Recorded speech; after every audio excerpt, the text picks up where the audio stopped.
오늘 제가 계시록 14장 1절부터 3절 말씀을 가지고 마지막 시대를 살아가는 성도의 특징 그중에 첫 번째 새 노래를 부르는 자라는 제목으로 하나님 말씀 증거하겠습니다.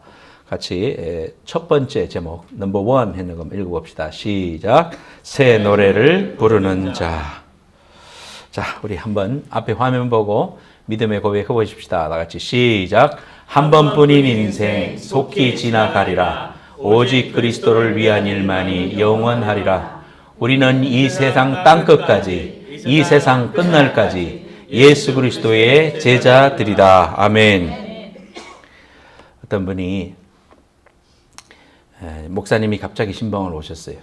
그러니까 아이하고 있다가 예배를 이제 드립시다. 그러니까 예배를 때 성경이 없잖아요. 그래서 아이 보고 그랬습니다.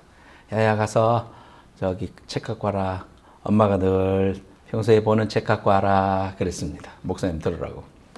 근데 애가 갖고 왔는데 만화책을 갖고 왔대. 우리 금년 한 해에 왕같은 제사장이 되려면 말씀을 많이 읽어야 됩니다. 말씀 여러분 성경 통독 1년에 한 번 꼭 하시고 하루에 석 장씩 읽으면 여러분들이 됩니다. 그래서 성경을 열심히 좀 읽으시고 성경 공부도 또 열심히 하시고 그렇게 했으면 좋겠어요. 그래서 금년에는 말씀을 쫓아서 살고 말씀대로 순종하는 그런 한 해가 돼서 그 말씀의 열매를 우리가 거두는 그런 시간이 됐으면 좋겠습니다. 마지막 세대가 돼서 말세라는 말을 들어봅니다. 저희 어릴 때도 말세라고 그랬습니다. 근데 말세 하니까 또 그 감각이 무뎌져 가지고 지금 우리가 살아가고 있는 시대가 마치 말세가 안 올 것처럼 생각하는 그런 반작용도 있습니다. 마태복음 24장에 보면 말세의 징조에 대해서 우리 주님께서 제자들과 이야기하시는 장면이 나옵니다. 아주 구체적이고 확실하게 이야기하고 있습니다. 또한 마가복음에도 보면 마가복음 13장에 보면 예루살렘 성이 보이는 감람산에 앉으셔서 주님과 마주한 제자들이 선생님, 주님 언제가 마지막입니까? 이렇게 물었습니다. 그때 우리 주님께 직접 말씀하십니다. 뭐라고 하느냐 하면은 난리와 난리 소문을 듣겠지만은 전염병이 창궐할 때에 두려워 말라. 이런 일이 있어야 하되 아직 끝은 아니니라. 민족이 민족을 나라가 나라를 대적하여 일어나겠고 곳곳에 지진이 있으며 기근이 있으리니 이는 재난의 시작이니라. 이렇게 우리 주님께서 직접 말씀하셨습니다. 그러니까 마지막 때가 됐을 때 나타나는 징조들이 여러 가지가 있는데 특별히 첫 번째로 우리가 보면은 기근입니다. 아주 가문 거. 캘리포니아에도 지난 4년 동안 가물었습니다. 지금 비가 다행히 와서 좋습니다만은 그러나 아직까지도 가뭅니다. 지난 여름에 제가 요세미리 그 레이크 타워에 갔을 때 이 물이 눈에 확 띄게 줄어들어 가지고 배가 이렇게 되는 선착장에 배가 어느 정도 있어야 되잖아요. 근데 배는 요 밑에 있는 거예요. 타려면 뛰어내려야 돼요. 그 정도로 물이 확 줄었습니다. 그는 그렇게 넓은 레이크 타워가 1cm가 물이 없어지려면 얼마나 많은 물이겠습니까? 그러니까 굉장히 가뭅니다. 또한 여기만 캘리포니아만 그런 게 아니고 한국도 그렇습니다. 한국도 여러분들 소식 이렇게 주고받는 분들 들어보시면 알지만 굉장히 가물어요. 전 세계적으로도 가뭅니다. 비가 잘 오지 않습니다. 비가 오지 않고 기온이 1도가 올라가면은 엘니뇨 현상이 생길 뿐만 아니라 곡식이 안 돼요. 곡식이. 사람이 먹을 것이 어느 정도 풍성해야 그래야 범죄도 안 일어납니다. 그래서 성경에도 보면 나를 너무 부하기도 마시고 너무 가난하기도 마옵소서. 너무 부하면 마음이 높아져서 하나님 없다 할까 두렵고 너무 없으면은 범죄할까 봐 두렵습니다. 그런 고백이 나와요. 그래서 우리가 이런 기근이라는 것은 굉장히 우리가 그냥 한때 지나가는 소리로 볼 것이 아니라 하나의 징조다 이렇게 볼 수 있습니다. 예일대학교 지리학과 교수인 헌팅턴 교수는 그의 저서 아시아의 맥박 The Pearls of Asia라는 책에서 그렇게 말하고 있습니다. 유럽으로 이 게르만 민족이 원래 살던 게르만 족속들이 왜 유럽 각지로 흩어져서 내려왔는가? 아니면은 그 당시에 있던 로마 시대, 로마 나라로 지금의 이탈리아로 가서 점령하고 또 로마가 결국은 소로마 제국이 멸망했습니다. 그렇게 된 이유는 게르만 민족이라면 지금 유럽에 있는 모든 사람들 눈이 파랗고 키가 크고 얼굴이 하얗고 머리 금발이고 이런 분들이 게르만 민족 후손들입니다. 그런데 그러한 그 게르만이 그 German 아닙니까? German. 그러니까 독일 사람들 또 영국도 앵글로 섹슨족이지만은 결국 게르만족의 한 분파입니다. 그러니까 유럽 전체의 사람들이 원래 살던 저 유럽 오른쪽에 있던 사람들이 왜 동진을 이렇게 했느냐? 그것은 중앙아시아에 살고 있었던 흉노족, 그러한 그 흉노족들이 중앙아시아가 비가 오지 않아서 목초지가 없어지니까 살 길을 찾아서 유럽 쪽으로 밀어붙였어요. 그때 게르만 민족들은 결국은 그렇게 해서 내려올 수밖에 없었고, 그래서 게르만 민족들이 유럽의 중심이 되고 소로마 제국은 멸망할 수밖에 없었다. 이런 이제 이론을 폈습니다. 그럴듯하지 않습니까? 결국 그 기근 때문에 세계 역사가 바뀌었다. 여러분 잘 알고 있는 반기문 UN 사무총장도 우리 한국 사람으로서 자랑스러운 분인데요. 그분도 그 워싱턴 포스트지에다가 기고를 하기를 지금 남아프리카에 있는 그 사람들이 많은 폭동들이 일어나고 수단에서도 큰 폭동이 일어나는데 그 원인은 그 범인은 뭐냐?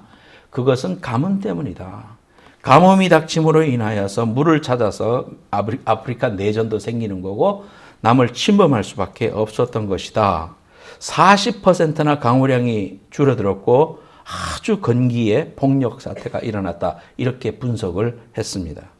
결국 우리 주님께서도 말씀하신 것처럼 기근이라는 것은 하나의 징조라는 사실을 우리가 알게 됩니다. 두 번째로는 전염병의 창궐입니다. 여러분들이 지난 몇 해간 에볼라 바이러스 많이 들어보셨습니다. 조류 독감, 또 코로나 바이러스, 또 메르스, 또 이상한 진드기, 뭐 이런 거, 그 다음에 변종 바이러스. 이런 바이러스가 나오면 백신을 개발하기도 전에 또 다른 변종되어서 바이러스가 나옵니다. 마이신 같은 것도 이렇게 자꾸 이렇게 새로운 그런 박테리아들이 나오기 때문에 변종돼서 자꾸 진화하기 때문에 사람이 따라잡을 수가 없어요. 이런 것 때문에 사람들이 100만 명, 또 역사 속에 보면은 독감 바이러스 때문에 5천만 명 이렇게 죽은 적도 있더라고요. 그러니까 우리가 이런 그런 전염병이 창궐하고 백신이 따라갈 수 없고 인간의 이런 면역 체계가 따라갈 수 없는 이러한 일들이 창궐할 때 성경에 말했습니다. 이러한 일들을 보면 결국 우리 마지막 날이 가까웠음을 너희들이 깨달아라. 그렇게 말하고 있습니다. 세 번째로는 지진입니다. 지진이 일어날 때 우리는 그런 것들을 우리가 깨달아야 됩니다. 지진이 있습니다. 누가복음 21장 11절에 곳곳에 큰 지진과 기근과 전염병이 있겠고 또 무서운 일과 하늘로부터 큰 징조들이 있으리라. 2010년에 IT에서 22만 명이 죽었습니다. 우리 부목사님도 거기 갔다 오셨습니다. 선교하러. 뿐만 아니라 작년에는 네팔에서 많은 사람이 죽었습니다. 한 15초 흔들리는데 큰일이 납니다. 우리도 여기 샌프란시스코 살고 있는데 1989년에 다들 경험한 이야기들 저한테 하시더라고요. 잠시 움직였는데 에머리빌 있는데 상판이 내려앉고 또 그 베이브리지가 위에 내려앉고 많은 사람들이 죽고 막 그때 경험들이 다 그러시죠. 막 이 아스팔트가 이렇게 막 춤을 추더라. 그리고 나만 살겠다고 마누라 뒤에 놔두고 뛰쳐나왔다가 지금까지 평생 고생한다는 이런 분도 계시고 이게 본능이니까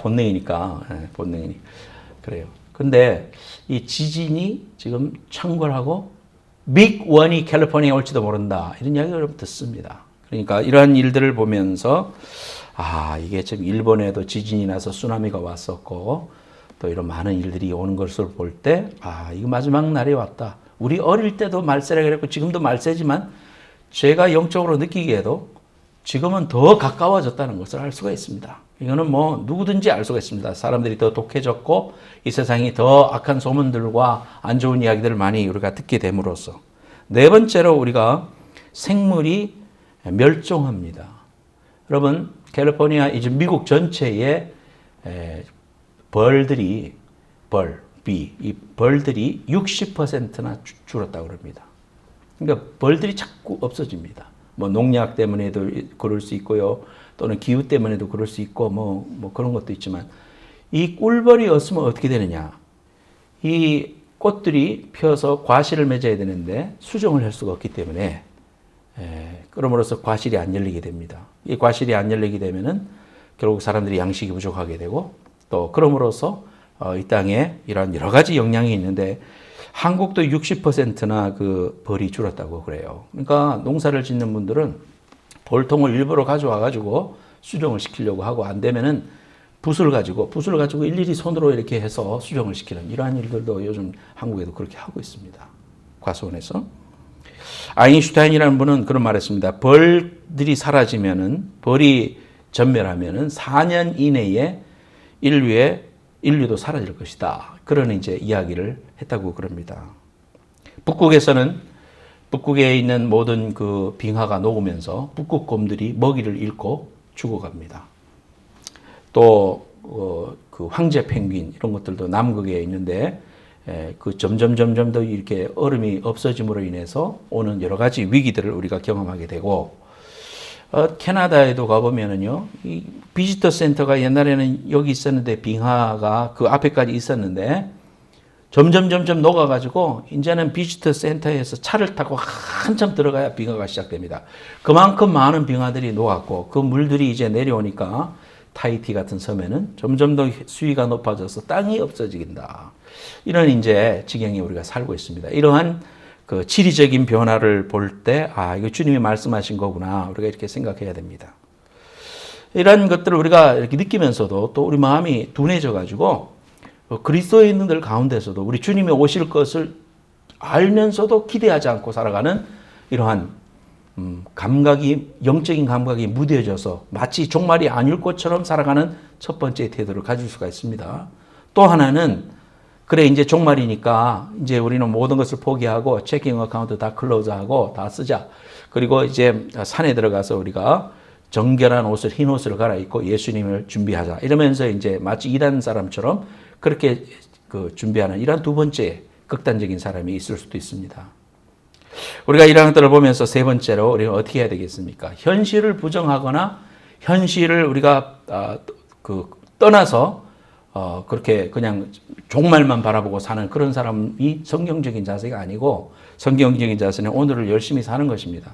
그러면서도 이러한 징조들을 보면서 우리의 마음을 새롭게 하고 주님이 언제 오셔도 우리가 부족할 수 않도록 우리의 삶을 준비하고 살아가는 것. 이것이 성경적인 자세입니다. 저와 여러분들이 오늘 이 말씀을 통해 가지고 우리가 이 마지막 시대를 살아가고 있는 것이 분명한데 이 마지막 시대를 살아가고 있는 성도의 특징이 어떤 것인가? 어떤 자세를 가지고 살아가야 되는가? 오늘 계시록 말씀을 통해 가지고 그 첫 번째 원리를 배우고자 합니다. 그래서 다음 주와 연결돼서 제가 몇 가지를 말씀드리려고 하는데 오늘 첫 번째로 우리가 마지막 시대를 살아가는 성도의 특징은 새 노래를 부르는 자들이다. 한번 따라합시다. 새 노래를 부르는 자들이다.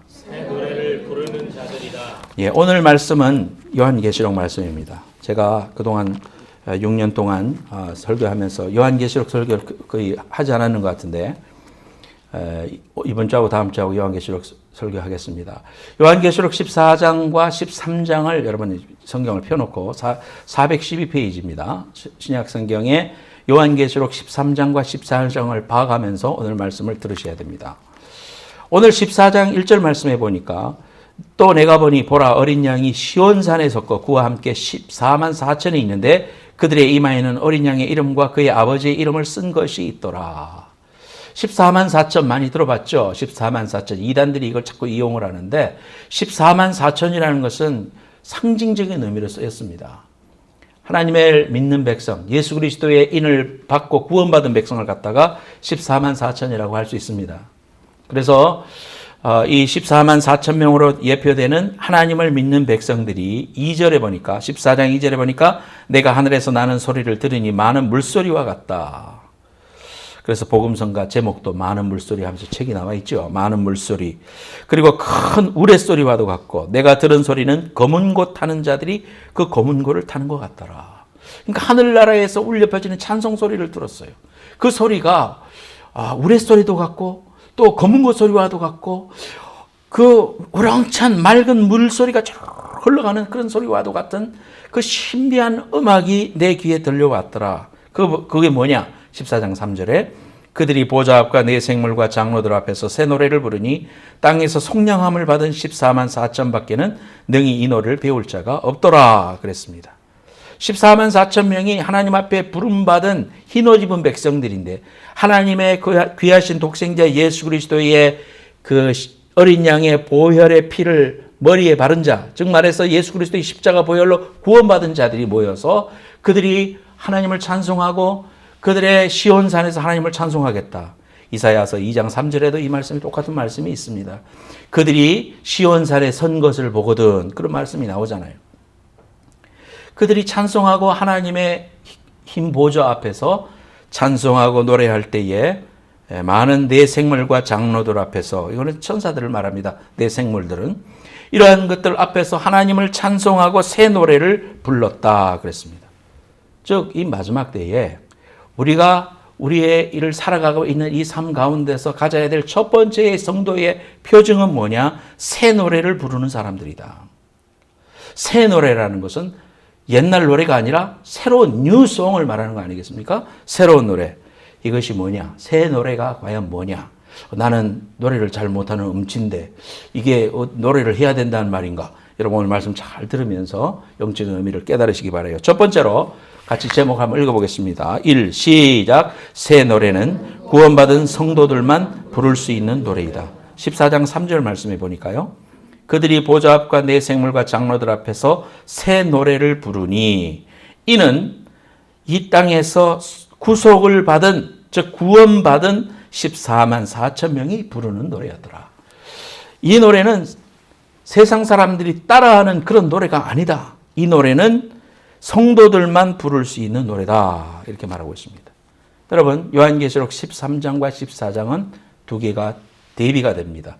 13장은 적그리스도에 대해서 말합니다. 마지막 때가 되면 적그리스도, 그리스도를 반대하는 그러한 적그리스도가 설 것이다. 높은 데 설 것이다. 큰 세력을 얻을 것이다. 문화와 환경과 이 땅에 있는 돈과 이런 것들을 꽉 지배하고 사람들을 손아귀에 넣을 것이다. 그게 13장입니다.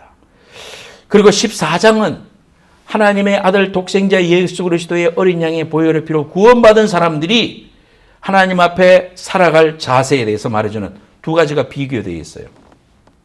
13장에는 666이라는 게 나옵니다.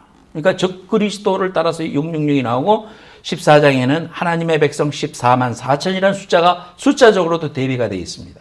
그리고 13장에는 짐승이 나옵니다. 내가 보니 바다에서 한 짐승이 나오는데 그 짐승이라는 것이 적그리스도를 의미하는 것입니다. 그런데 14장에서는 어린 양이 나옵니다. 예수 그리스도를 예표하는 어린 양이 나옵니다. 이렇게 비교되어 있고요. 또 13장에는 적그리스도는 거짓말하는 영이다 그랬습니다. 그런데 14장에는 보면은 생명이다, 구속을 주시는 분이다 이렇게 우리에게 말하고 있습니다. 즉 말해서 13장과 14장을 비교하면서 우리가 하나님께서 이 마지막 때에 살아가고 있는 그리스도인들에게 너희들이 어떻게 살아야 할 것인가를 말해주는 거예요. 자, 이러한 일들이 오면서 마음이 불안하고 걱정되고 염려가 되고 그러면서 걱정 근심하면서 그냥 이 세상을 부인하고 살아가는 그러한 존재가 그리스도인이 아니라고 그랬죠. 예레미야 10장 2절 말씀에 보면은 잘 들어보세요. 이방 사람들은 하늘의 징조를 두려워하거니와 너희는 그것을 두려워 말라 그랬습니다. 여러분 여름에 소나기가 한국에서 특히 한국에서 소나기가 올 때는 무섭게 오지 않습니까? 막 비가 양동이를 쏟아붓듯이 막 그렇게 와서 집중호우로 큰 사고도 나고 그럽니다. 그런데 그럴 때 비 올 때 제가 어릴 때 보면은요 번개가 번쩍합니다. 그러면 번개 번쩍하는 거는 뭐 안 무서운데 그냥 오싹하는데 그 다음에 우르릉 꽝꽝 꽝꽝꽝 하면서 그냥 썬더링이 되면은 그때 무섭단 말이에요. 뭐 이불 속에 들어가고 막 엄마 꼭 붙잡고 막 그랬습니다. 꽝 하고 이제 나중에 학교에서 배워보니까 꽝 하고 나서 1초, 2초, 3초 세려서 곱하기 1초에 340m니까 곱하기 하면은 지금 어디에서부터 온다. 이렇게 이제 어느 뒤에 떨어졌다. 이런 걸 나중에 알게 됐어요.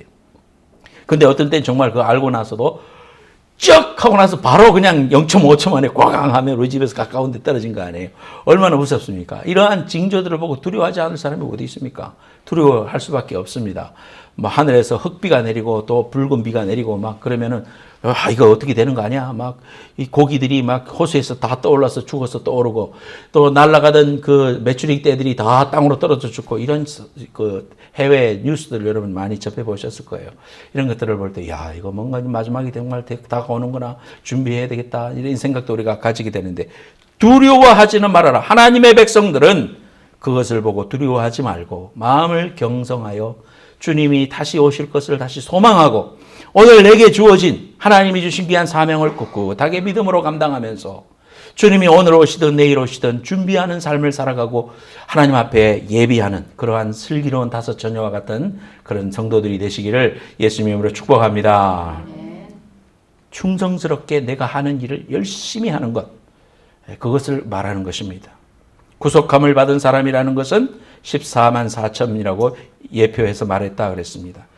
즉 하나님을 믿는 백성들은 하나님을 믿고 난 후에 예수 그리스도의 보혈의 십자가의 어린 양의 보혈의 피로 구원받은 백성은 그 사실에 감사하면서 하나님 앞에 내가 처해 있는 상황 속에서 하나님을 찬송하고 내 신앙 고백을 하고 하나님이 주신 귀한 사명을 붙들고 비전을 붙들고 오늘 내게 주어진 길을 꿋꿋하게 걸어가는 것, 그것이 종말을 맞이하는 사람들의 태도다 이 말입니다. 절대로 마음에 부안해동하지 말고 집사님 여기 와봐. 여기 기가 막힌 성경 공부가 있어. 교회 이외의 것은 가지를 마시오. 여러분, 이 해 아래 새 것이 없다고 그랬습니다. 여러분, 듣지도 보지도 못했던 이야기는 이단입니다. 여러분, 듣지도 보지도 못했던 건 이단이에요. 성경이 있잖아. 성경이 우리에게 성경이 있고 내가 은혜 받고 내가 교회에서 하나님의 귀한 말씀으로 분별하고 또 어려움이 있으면 목사님을 통해서 영적으로 분별받고 지도를 받으면서 신앙생활하는 게 그게 바른 신앙생활이요. 듣지도 보지도 못하고 집사님 여기 와봐 라고 하는 데는 절대로 마음을 돌이키면 안 돼요. 교회 중심으로 교회에 와서 하나님의 귀한 말씀을 찬송을 배우고 성도들과 더불어서 함께 더불어가며 신앙생활 잘 하시는 여러분들 되시기를 예수님으로 축원합니다. 꼭 기억하세요. 계시록 7장 10절 12절 같이 읽겠습니다. 시작. 큰 소리로 외쳐 이르되 구원하심이 보좌에 앉으신 우리 하나님과 어린 양에게 있도다 하니 모든 천사가 보좌와 장로들과 내 생물이 주위에 서 있다가 보좌 앞에 엎드려 얼굴을 대고 하나님께 경배하여 이르되 아멘. 찬송과 영광과 지혜와 감사와 존귀와 권능과 입이 우리 하나님께 세세토록 있을지어다 아멘 하더라. 그러니까 여러분, 하나님의 말씀이 선포될 때 아멘 하는 것은 성경적이잖아요. 할렐루야. 아멘. 큰 목소리로 할렐루야. 아멘. 신앙 고백이라니까요. 이게 하나님께 영광이 되고 예배거든요. 그러니까 아멘을 크게 하세요, 여러분. 그리고 내 신앙 고백으로 확신 있게 고백하세요. 내가 그 말씀을 믿습니다. 이 말이 진실로 믿습니다는 말이 아멘이에요. 여러분, 이 귀한 신앙 고백이 여러분의 입술을 통하여 나올 때 하나님의 말씀이 시인한 대로 이루어지는 역사가 있을 줄로 믿습니다. 네, 아멘 항상 크게 하세요. 자, 구원받고 하나님의 자녀된 우리는 각 나라와 족속이 하나님 앞에 나오고 경배드리며 주님의 나라가 임할 것을 바라보고 존귀와 영광을 하나님 아버지께 올려드리는 것이 새 노래예요. 하나님을 향하여 노래하는 거예요. 감사하는 거예요. 찬송하는 자세를 보면 그 교회를 아는 거예요. 여러분, 그 교회의 영적인 분위기를 아는 거예요. 그 사람 찬송하는 모습 보면 그 사람의 영적인 상태를 알 수 있는 거예요. 찬송을 힘있게 부르고 마음을 쏟아서 부르고 나는 구원받아 하나님의 자녀가 됐고 독생자 예수 그리스도의 보혈의 피로 구원받고 이 귀한 구원의 감격과 은혜로 내가 하나님 앞에 이제는 옛날의 노래가 아니라 세상의 노래가 아니라 하나님 앞에 새 노래를 불러야 된다는 각오가 있는 사람들은 힘을 다하여 뜻을 다하여 주 너희 하나님을 사랑하듯 찬송생활이 바뀌어야 할 줄로 믿습니다. 찬송생활 바꿔서 부르세요. 여러분, 한 장을 불러도요 마음을 쏟아서 부르세요. 신앙 고백으로 부르세요. 여러분, 찬송은 능력이 있어요, 여러분. 찬송 부를 때 그 찬송의 가사를 통해서 하나님이 큰 은혜를 주십니다. 어려움과 역경이 올 때 우리를 위로해 주었던 것은 하나님의 말씀과 찬송입니다. 찬송을 열심히 부르세요. 보혈 찬송을 부르세요. 악한 마귀가 나를 넘어뜨리려고 할 때마다 내 주의 보혈은 찬송 부르세요. 보혈 찬송 부르세요. 예수의 그리스도의 이름을 붙들고 악한 마귀를 선포하세요. 너희들은 이미 십자가에서 실패했다. 예수 이름으로 명하니 떠나갈지어다. 할렐루야. 이 귀한 고백해야 돼요. 자, 요한계시록 5장 9절 10절도 같이 한번 읽어보겠습니다. 시작. 그들이 새 노래를 불러 이르되 두루마리를 가지시고 그 인봉을 떼기에 합당하시도다. 일찍이 죽임을 당하사 각 족속과 방언과 백성과 나라 가운데서 사람들을 피로 사서 하나님께 드리시고 그들로 우리 하나님 앞에서 나라와 제사장들을 삼으셨으니 그들이 땅에서 왕노릇 하시리로다 하더라. 하나님 앞에서 우리를 제사장을 삼으시고 하나님의 나라의 백성으로 삼으시고 왕노릇하게 하시겠다 그랬습니다. 그런데 그 일을 위해서 새 노래를 부르도록 했다는 겁니다. 우리가 두루마기를 가지고 그 인봉이 떼어될 때마다 하나님의 역사가 이루어지고 죽음이 닫히고 새로운 생명으로 일어나는 위한 역사가 있겠다 그렇게 말하고 있습니다. 여러분, 구원받은 백성만이 할 수 있는 찬송이 그것이 새 노래예요. 여러분이 예수의 생명을 가지고 하나님의 자녀가 됐으면 하나님 앞에 여러분의 입술을 통하여 하나님을 찬송하세요. 어느 곳에 있든지 어떤 상황에 있든지 하나님은 선하십니다. 그 인자하심이 영원하시리로다. 하나님 찬송합니다. 하나님의 귀하신 이름을 인하여 내가 기뻐합니다. 감사합니다. 하나님의 행하신 일을 인하여 찬송합니다. 하나님 앞에 이렇게 고백하게 되는 것. 이것이 새 노래이다. 여러분의 인생을 통하여 이제 구원받고 난 이후에는 세상 노래는 치워버리고 하나님이 주시는 새로운 노래, 내 인생의 고백, 신앙의 고백을 통해서 하나님 앞에 즐거운 찬송으로 하나님을 높여드리는 여러분들 되시기를 예수님의 이름으로 축복합니다. 네. 두 번째로 제목 읽겠습니다. 시작. 새 노래는 이 땅에서부터 부르는 것이다. 오늘 3절 말씀에 보니까 다시 한번 읽습니다. 그들이 보좌 앞과 내 생물과 장로들 앞에서 새 노래를 부르니 땅에서 속량함을 받은 14만 4천 밖에는 능히 이 노래를 배울 자가 없더라. 부를 자가 없더라. 즉 땅에서부터 부르는 노래가 바로 새 노래다 그랬습니다. 아까 우리가 찬양팀과 찬송하는데 영어 가사를 보니까 My heart will choose 그랬습니다. My heart, 내 심정이, 내 마음이, 내 인생이 정했다. 뭘 하기로 정했나? 하나님 찬양하기로 작정을 하고 하나님을 찬송하기로 결단했다. 그것이 이 땅에서부터 부르는 새 노래이다 이 말입니다. 다윗이 시편 40편 1절에서 3절 말씀을 썼습니다. 내가 여호와를 기다리고 기다렸더니 귀를 기울이서 나의 부르짖음을 들으셨도다. 나를 기가 막힐 웅덩이와 수렁에서 끌어올리시고 내 발을 반석 위에 두사 내 걸음을 견고케 하셨도다. 새 노래 곧 우리 하나님께 올릴 찬송을 내 입에 두셨으니 많은 사람이 보고 두려워하여 여호와를 의지하리로다 그랬습니다. 다윗은 왕이었습니다. 다윗 참 훌륭하신 분이다. 하나님이 말씀하시기를 다윗은 내 마음에 합한 자다. 하나님 앞에 이런 평가를 받는다는 건 대단한 일 아닙니까? 그리고 이 다윗의 자손 예수 그리스도의 세계라 성경에서 신약에서도 그렇게 말하고 있죠. 그래서 다윗의 왕조를 통해서 다윗의 후손을 통해서 이 땅에 예수 그리스도가 태어나셨다는 거. 하나님이 성경을 통해서도 이 다윗의 역할과 그 의미에 대해서 굉장한 의미를 부여하고 있는 거예요. 성경에 모세도 있고 여호수아도 있고 많이 있지만 다윗은 굉장히 중요한 인물입니다, 여러분. 이 다윗의 삶이 보면 왕이고 휘황찬란하고 정말 다윗처럼 살고 싶다. 그런데 다윗의 삶의 그 이면을 보면은요, 다윗은 굉장한 고난을 당한 사람입니다. 다윗은 기가 막힌 웅덩이에 빠졌다. 자기가 지금 그렇게 고백하고 있지 않습니까? 나를 기가 막힌 웅덩이에서 건지시고 그렇게 고백하고 있습니다. 수렁에서 나를 건지셨다. 그러니까 수렁에 들어갔다는 말 아니에요. 다윗의 삶은 이러했습니다. 다윗은 부모가 있지만 사랑받지 못하는 가정의 막내로 자라나게 됐습니다. 어린 시절에 15살에 나가서 골리앗을 돌멩이 던져가지고 죽임으로 국민적인 영웅이 됐어요. 그리고 사울의 사위가 됐습니다. 그랬던 그 장인어른이 사울은 천천히요 다윗은 만만이로다 이렇게 말하는 사람들의 이야기를 듣고는 마음속이 팽 하고 돌아서 그때부터 무서운 질투가 생기므로 평생 동안 다윗을 죽이려고 따라다녔어요. 자기 사위를. 그 다윗은 결국은 도망자의 신세였습니다. 결혼을 했지만 장인에게 사랑받지 못했습니다. 그 장인이 사울이었으니까. 또 광야에서 가시덤불을 입을 삼고 광야에서 돌을 베개 삼아서 자야만 했습니다. 해만 뜨면은 도망 다녀야 했습니다. 또 긴긴 밤을 고통스러워 벌벌 떨면서 자야만 했어요. 그리고 남의 나라로 흘러 들어가서 순환을 당하고 거기에 가만히 보니까 여기 있다가는 내가 죽게 생겼어요. 그러니까 미친 사람 흉내를 해서 그 생명을 구걸하면서 살아났게 됩니다. 입에 거품을 흘리고 벽을 벅벅 긁으면서 미친 채 하니까 그 당시에 사람들이 이 미쳤구나 이러면서 살려줍니다.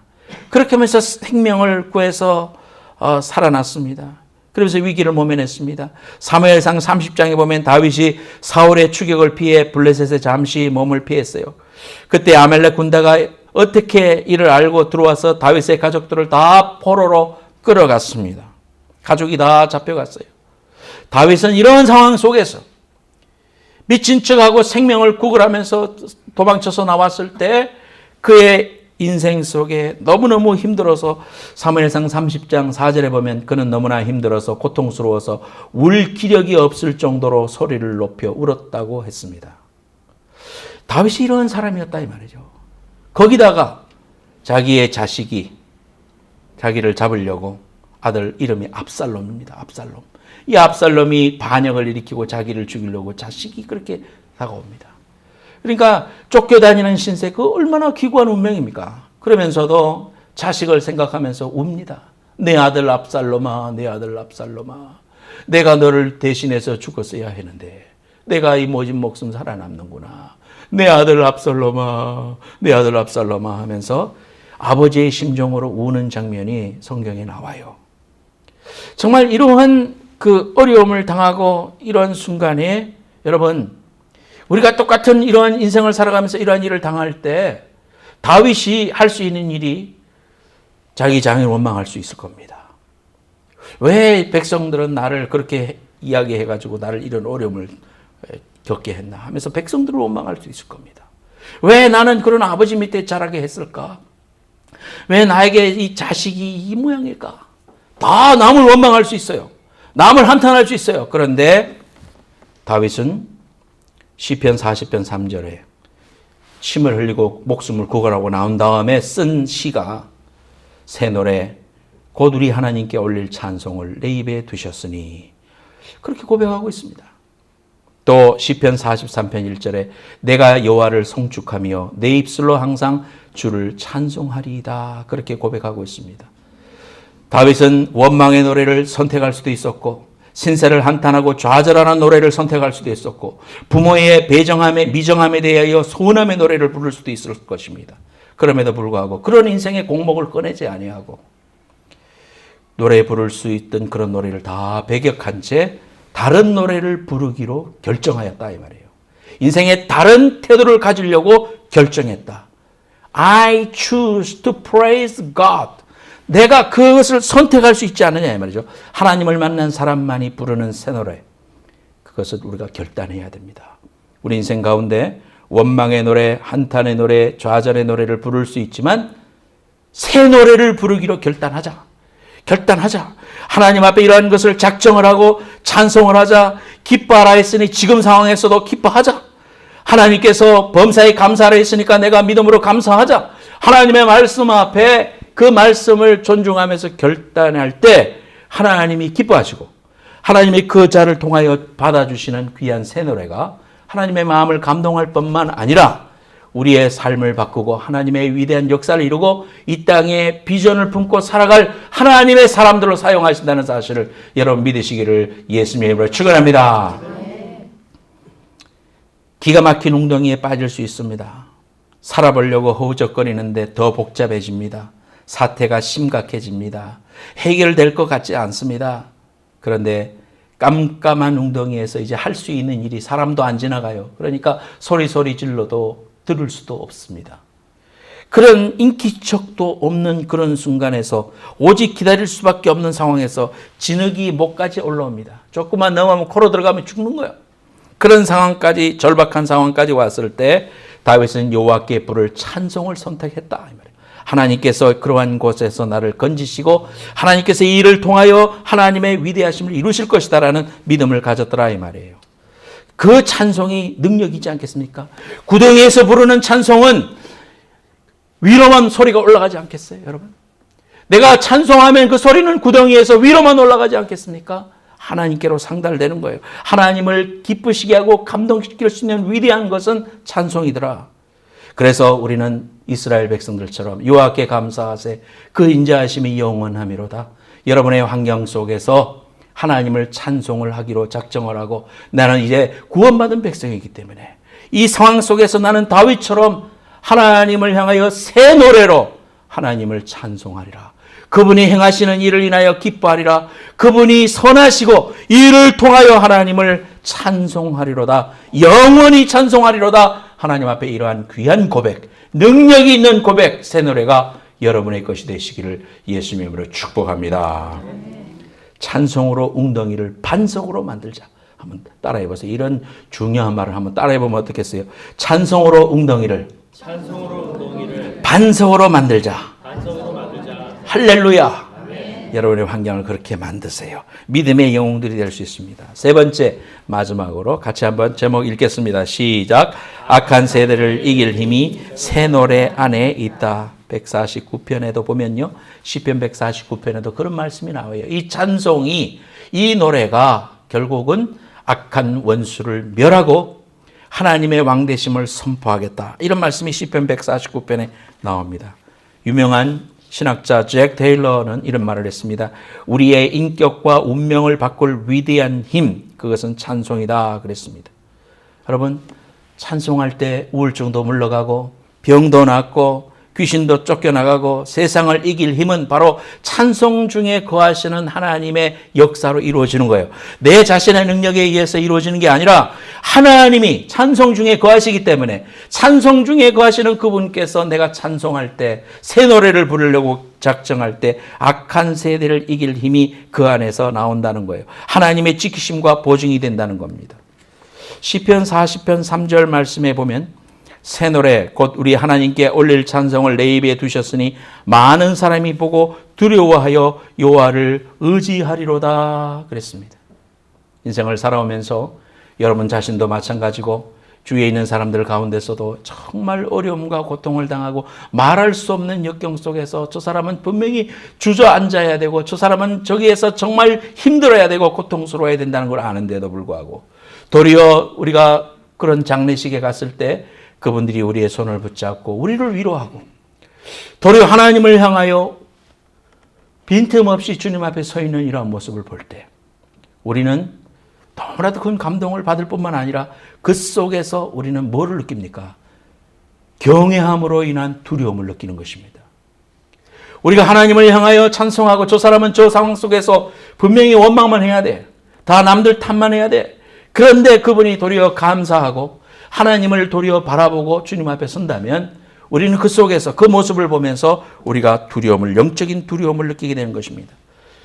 베드로가 주님이 명령한 대로 그물을 던지고 고기를 잡고 난 다음에 주여 나를 떠나소서 나는 죄인이로소이다 라고 고백했던 것처럼 너무나도 능력 많으신 그 광대하신 하나님의 위대한 모습을 우리가 보게 될 때 우리의 마음이 두렵고 우리의 마음이 영적인 경외함으로 넘치게 됩니다. 정말 그러한 신성한 두려움이 우리 속에 임하여 도리어 그러한 모습을 통하여 많은 사람들이 하나님을 송축하고 하나님께로 돌아오는 역사가 그 사람을 통하여 있을 수 있다는 사실을 여러분 알게 됩니다. 우리에게 주어지는 일이 쓰라리고 어려운 일일지라도 여러분 하나님이 지금 이 순간에 여러분들에게 뭐를 요구하십니까? 하나님을 바라보고 내가 믿음으로 결단을 하고 하나님을 신뢰하는 마음으로 믿음으로 결단할 때 그것이 쓰라린 일이고 힘든 일이고 고통스러운 일일지 모르지만은 그러나 그 일을 통하여 역사하시는 하나님으로 말미암아 주위에 있는 많은 영혼들이 영적인 신성한 두려움을 느끼면서 경외함을 느끼면서 하나님께로 돌아오는 역사가 나를 통하여 있을 수 있다는 사실을 여러분 바라보면서 하나님 앞에 이러한 사명을 감당하는 여러분들 되시기를 예수님의 이름으로 축복합니다. 펜실베니아에 가면은 아미시 마을이라는 곳이 있습니다. 여러분, 저런 사람들 신문을 통해서 또는 TV를 통해서 보셨을 겁니다. 이 아미시 마을 펜실베니아에 모여서 저들이 살고 있습니다. 지금 한 6만 명 정도가 살고 있는데 고을마다 이렇게 살아가고 있다고 합니다. 그런데요, 저분들은 그 스위스에서 종교적인 어떤 특별한 색깔을 가지고 살려고 결단했던 사람들이에요. 그래서 유럽에서 이단으로 지명을 받으니까 많은 사람들이 강물에 빠져 죽기도 하고 또 이렇게 사형도 당하고 그랬습니다. 그러니까 종교의 자유를 찾아서 미국으로 이주를 해서 저곳에 이제 정착을 했어요. 그러니까 재침례교도라고 합니다. 아나바프티스트. 그러니까 하나님의 말씀대로 살고 또 문명을 거부합니다. 전기도 안 쓰고 또 소셜 시큐리티 혜택도 받지 않아요.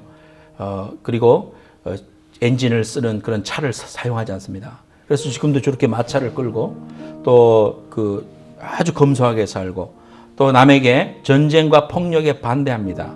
물질 문명을 거부합니다. 학교도 전통으로 동네에 모여서 교회도 있고 또 학교도 딱 하나 원 클래스 있어요. 그래서 거기서 부모님들이 발렌티어를 해서 애들을 가르칩니다. 2006년에 그 마을 중에 한 마을에서 학생들이 그 6살에서 13살 아이들이 공부를 하고 있었어요. 근데 한 우유 배달 운전사가 그 학교로 침입을 했습니다. 중무장을 하고 총과 칼과 모든 것을 가지고 교실에 난입했습니다.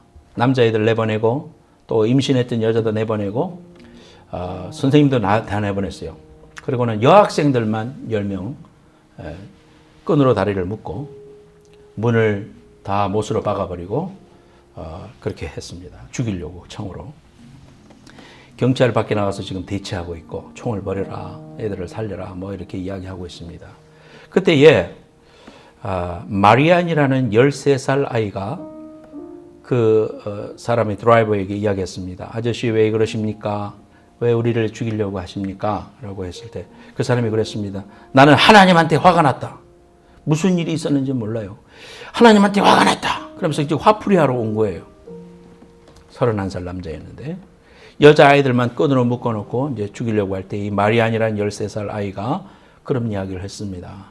아저씨 저를 쏘시고 다른 사람들은 살려주세요. 그런 말을 했습니다. 저들이 살아가면서 하나님 중심 그리고 남 중심 그리고 마지막에 자기를 돌보는 이러한 세 가지 모토를 가지고 살아가고 있는 사람들이 아미시 사람들입니다. 놀랍지 않습니까? 13살이. 그러니까 그 여동생도 같이 나서서 아저씨 저도 그렇게 해주세요. 저를 쏘고 다른 사람 살려주세요. 그러니까 밖에서 막 위협을 하고 막 말소리 들리고 애들이 딱 맞서니까 겁이 나가지고 이 친구가 그때부터 총을 사격을 하기 시작을 했어요. 그러면서 이제 경찰이 진입을 하고 경찰이 진입을 하기 전에 5명의 아이가 그 자리에서 죽었습니다. 그리고 많은 아이들이 중상을 입었어요. 그 나를 대신해서 쏘라고 했던 그 마리안도 죽었어요. 동생은 살았어요. 그리고 경찰이 진입하기 전에 자살을 해버렸습니다. 얼마나 큰 사건입니까? 이걸로 인해서 많은 이제 그 미국의 전체가 2006년도에 뒤집어지는 그런 역사가 있었는데 이 사건 이후에 특이한 점이 하나가 있습니다. 그것은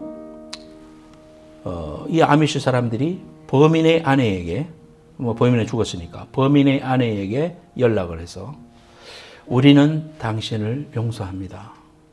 그리스도의 사랑으로 용서합니다. 그런 편지를 보냈습니다. 그리고 그 범인이 죽고 장례식 하는데 그 장례식에 한 70명 정도가 이 아미시 사람들이 가서 그 예배를 참석을 합니다. 그리고 그 장례식장에서 신문들이 막 또는 TV 인터뷰를 할 거 아니에요. 살해범에 대해서 어떻게 생각하냐고 했을 때에 이 아미시 사람들이 그런 이야기를 합니다. 우리는 살해범에 대한 판단이 우리에게 있지 않습니다. 그런 우리의 몫이 아닙니다. 내가 판단할 일이 아닙니다. 라고 말했습니다. 더 놀라운 것은 아이들이 상처를 입고 중상을 입으니까 전국에서 돈을 모아서 모금을 해줬어요. 그 모금액의 일부를 떼가지고 그 아이와 엄마가 남아있는 범인의 집에 돈을 보내면서 이것으로 아이들을 잘 키우기 바란다. 그런 사랑을 보여줬습니다. 양육에 써달라 그랬습니다.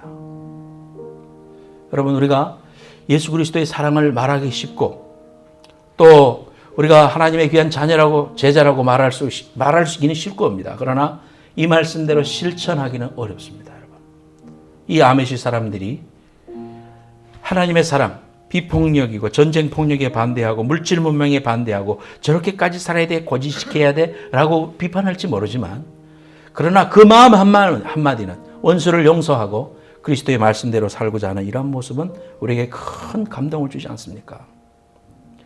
우리가 하나님의 때에 이제 마지막 때가 다가올수록 주님께서 보시는 것은 의인 한 명을 찾는다고 그랬습니다. 사람이 많고 많이 모이고 큰 군중 집회를 했다고 해서 하나님이 그 모습을 기뻐하시는 건 아닐 것입니다. 하나님이 찾는 것은 아브라함에게도 말했지만 의인 10명을 찾았습니다. 한 사람이 하나님의 마음을 가지고 하나님의 올바른 모습으로 삶을 결단해 나가고 새 노래를 부르려고 작정을 한다면 내 삶 속에 그런 정말 어려운 환경이 오더라도 믿음의 모습대로 삶을 결단하리라 결정하고 하나님의 나라를 바라볼 줄 아는 의인 한 사람을 찾으시는 이 하나님의 마음을 오늘 여러분 붙잡으시기 바랍니다. 구덩이에 서서 하늘을 향하여 부를 노래가 바로 그런 노래입니다. 저와 여러분들이 2016년을 통해서 하나님의 귀한 음성을 듣고 날마다 결단하고 주님 의지하는 의인 한 명이 되시는 여러분들 되시기를 예수님의 이름으로 축원합니다. 기도하겠습니다. 우리 다 같이 오늘 말씀 붙들고 통성으로 한번 기도하기 바랍니다. 말씀을 들었으면 결단해야 됩니다. 뭔가도 결단하세요. 하나님의 말씀을 붙들겠습니다. 내가 실천하는 사람이 되겠습니다. 하나님의 귀한 역사를 붙잡겠습니다. 다 같이 통성으로 한번 결단하면서 기도하겠습니다. 거룩하신 하나님 아버지,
기도하겠습니다. 하나님, 귀한 예물을 받아주옵소서.